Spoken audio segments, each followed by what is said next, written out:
आपकी वजह से भुगतना हमें पड़ रहा है। आपको कोई कुछ नहीं कहता, आपकी पॉडकास्ट से बुला बुला के हमें दिखाते हैं, FIA के नोटिस भुगत रहे हैं। ये आपको कैसे पता कि मुझे कोई कुछ नहीं कहता? गुमन ये कहा जाता है कि भाई अब रिवॉल्यूशन का इंतजार है। ये पाकिस्तान में कभी नहीं होगा, इनकी जीन्स में नहीं। ये सरेंडर कर देते हैं कि हमारी फौज क्या अवामी इनकलाब के पीछे खड़ी होना चाहती है या नहीं होना चाहती। क्या वो इस बात की जरूरत महसूस करते हैं कि अभी इंसाफ की जरूरत है? तो गुलामी से आज़ादी, बुला के किसी ने पूछो ना उन लोगों से कि गुलामी से आज़ादी अमेरिका से है, एस्टेब्लिशमेंट से है, पिंडी से है, आप पारा से है, किससे आज़ादी है?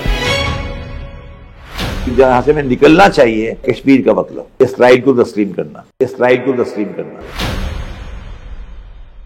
मेरा आपसे इख्तिलाफ इस वजह से कि क्यों हम इसराइल को तस्लीम करें? क्या हम इसराइल के बगैर तरक्की नहीं कर सकते? ये जो इतने फ़लस्तीनी इस 1 साल की जंग में शहीद हो गए, उनके खून को हम छोड़ दे? फिर क्या फ़लस्तीनी और इसराइल की जंग इस्लाम और कुफ्र की जंग है या इंसानियत की जंग है? जी बिल्कुल इस्लाम की जंग है। ये तो हम लोगों ने बना दिया कि ये नेशन स्टेट की जंग। रोजाना बम मारते, टक टक टक बम मार रहे हैं, तो फिर आ जाए मतलब मैदान में। ये मौलाना फजलुर रहमान के पास हजारों वर्कर हैं, वो गजा के लिए क्यों नहीं आगे बढ़ रहे? मुझे एक बयान दिला दो, अफगानिस्तान का एक मजारा दिखा दो तालिबान का गजा के फेवर में, और आप कह रहे हो इस्लाम की जंग हो रही है, वहाँ शहादतें हो रही हैं। वो जो इस्लाम के सबसे बड़े दाई हैं वो खामोश बैठे हैं सगे हाथ बांध के। सर जी यहाँ आप पर्सनल हो रहे हैं अफगानिस्तान के मामले में। मजहब को हर चीज में क्यों लेके आते हो आप?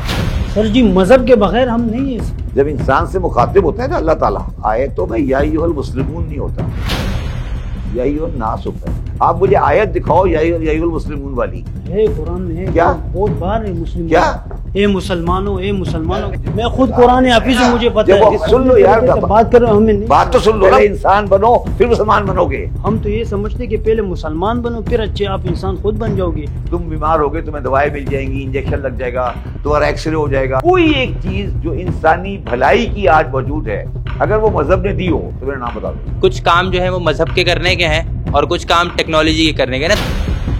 आपके घर पे जो है वो ऑडी कार खड़ी हुई 4-5 करोड़ की तो होगी सर। अल्लाह ताला ने आपको एक नेमत दी है, उसको यूज करें ना सर। ये तो आप ज़िया नहीं कर रहे नेमत का। ये पैसा का ज़िया है। आप बड़ी बड़ी बातें करते हैं। चेयरमैन FBR थे, जब आपको मुल्क के लिए कुछ करने का मौका मिला है तो आप भाग गए। आपने सारी जिंदगी बिजनेसमैन को टैक्स बचाने के तरीके बताए। जब आप चेयरमैन FBR बन गए, उन्हीं बिजनेसमैन से आपने टैक्स लेना था। उस पोस्ट पर बैठकर उन बिजनेसमैन से कैसे टैक्स ले?